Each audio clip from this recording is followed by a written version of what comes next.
pinapaaral ni Sir?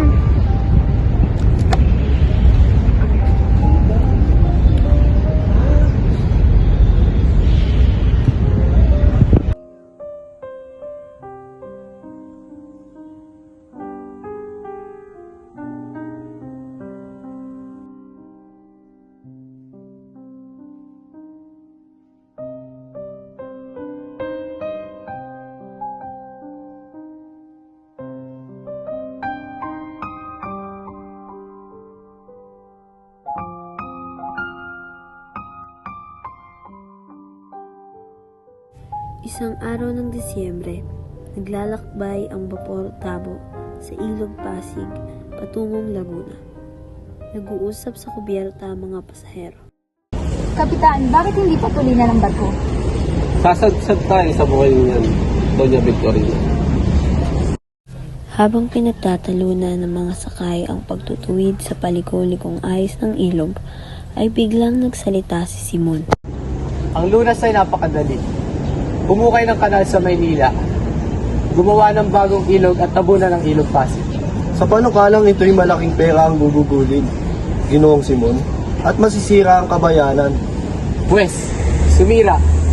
Gamitin ang mga bilanggo at bihag upang walang perang gugugulin sa paggawa. Sa ganyang paraan, nayari ang piramide sa Ehipto, ang lawang Moires, at ang Coliseo sa Roma. Ngunit maaaring magbunga ito ng paghihimagsik. Nag-alsa na ba kahit minsan ang bayang Ehipto? Pero hindi na kayo kaharap ng mga taga-Ehipto. Ang lupeng ito'y maraming beses naging magsik dahil sa sapilit ang paggawa. Ang pulong ito ay hindi na muli magiging magsik. Ikaw, Padre Salvi, ano silbingin niyo mga praile pag naging magsik ang bayan? At huwag kayong magbanggit ng pangangatwirang pawang katunggakan.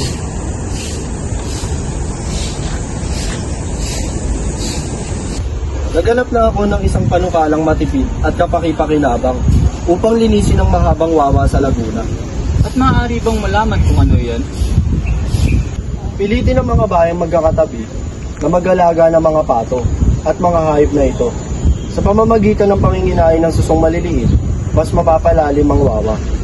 Maaari ko bang isulat ang tungkol sa bagay na ito? Pero Don Custodio, kung lahat ay mag-aalaga ng pato, darami ang mga balot. Mas mabuti pa'y tabunan ang wawa kaysa magkaroon ng maraming balot. Iba naman ang nangyayari sa ilalim ng kubyerta. Siksika ng mga pasaherong Indio at Chino. Mainit dito at maingay ang makina ng bapor. Nag-uusap-usap sina Kapitan Basilio Isagani tungkol sa pagkakaroon ng Akademya ng Wikang Kastila.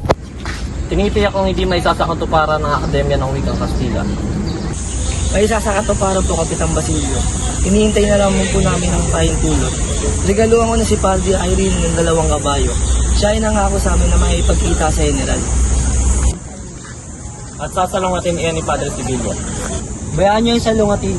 Kaya nga na-recline sa bapor ay para makipagpakita sa General na nasa Los Baños. Makakuha man kayo ng pahintulot, saan naman kayo kukuha ng salaping gugugulin? Meron na po, kaambag ang bawat estudyante.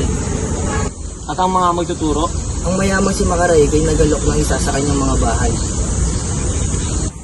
Kung sa bagay, hindi masama ang panukalang iyan. Ngayong hindi na mapag-aaralan ng Latin, ang pag-aaralan naman ay ang wikang Kastila. Diyan, makikilala na tayo lumalakad ng paurong. Yung mga tao sa una, Basilio, kapag namumungkahi ka ng isang bagay, iniisip ka agad ay balakid sa halap ng kabutihan. Ibig na lang makuha lahat na para pang bola ng bilyar. Makinis at mabilog. Lumapit si Simon. Pinakilala ni Basilio kay Simon ang kaibigan si Isagani. Tinanong ni Simon si Isagani kung totoo ba ang mga tao sa kanilang lalawigan ay hindi makabili ng alahas dahil sa karalitan. Hindi nga po kami bumibili sapagkat hindi naman namin kailangan. Wala akong masamang ibig sabihin. Mabuti pa't samahan niyo na lamang ako uminom ng serbesa. Salamat po, pero hindi po kami uminom ng serbesa. Ayon kay Padre Camora, ang pag-inom ng maraming tubig ay sanhi ng pagkawala ng gana ng mga tao. Sabihin niyo kay Padre Camora na mas makakabuti sa kanyang pag-inom ng tubig sa halip na serbesa upang makaiwas siya sa chismis ng religyoso. Bakit ka mapusok? Ewan ko, para ako natatakot sa taong iyan.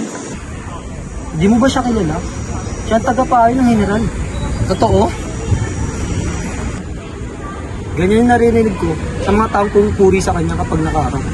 Kapag nakatalikod, siya'y minumura. Bumalik si Simon sa umpukan ng kubyerta. Dumating din si Padre Florentino. Kasalukuyan nag-uusap sina Padre Silvia, Padre Irene, Padre Camora, Ben Saib at Kapitan ng Vapor. Saan ba kayo nanggaling? At hindi niyo nakita ang pinakamainam na bahagi ng paglalakbay? Marami na akong nakitang ilog na may magagandang tanawin. Ang hinahanap ko ay alamat. Kung ang alamat ay meron ng paksa, may mga malalapad na bato na tinitirahan ng mga espiritu. May alamat tungkol kay Doña Geronima na alam ni Padre Florentino. Napakagandang alamat, Padre Florentino. Ano sa palagay niyo, Padre Salvi?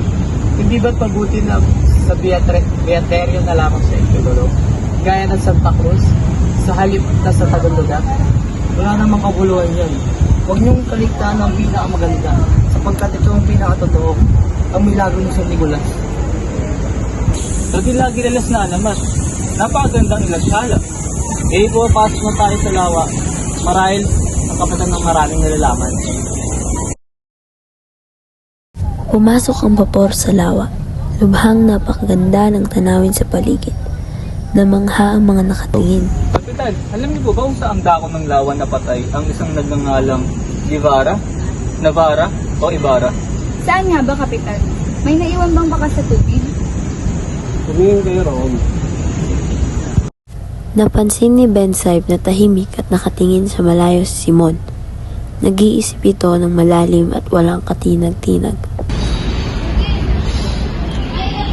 Anong nangyayari sa iyo, Ginoong Simon? Ikaw ba naman na sanay sa paglalakbay? Malulula sa ganitong lawa?